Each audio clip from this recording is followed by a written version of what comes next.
Unsam niya ha, Maxim or Grab? Nag-deliver man ka.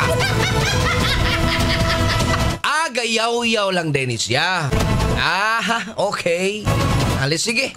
Maminaw tag unsay gili-deliver ining acting mayor. Di baka pizza. Gutom na rabak ko da. Detalyes balita pinagi ni Super Alan Mahait, mga kapuso. Alan Mahait sa Super Radyo. Yes, Super Alan, pasok!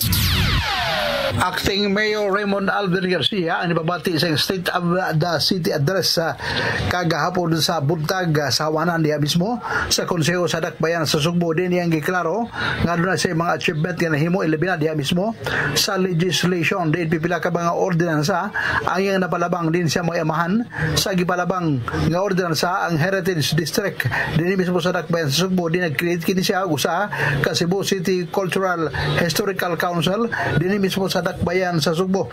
Unya kadto gabaga grupo o mga tao nga naka-preserve sa mga gitawag nga mga historical heritage din mismo sa Dakbayan sa Sugbo ang gipahatagan kini og award iyang giklaro nga every year sa batag buwan sa Oktubre 20 gideklaro sa kini usa ka sanggunian day pinagi sab sa ordinansa nga suportahan o giaprobahan sa Konseho sa Dakbayan sa Sugbo. Ilabi na ang paghatag og gitawag niya og Radya Tupasa Award neto ga mga tao nga dako igatampo din mismo sa Dakbayan sa Sugbo.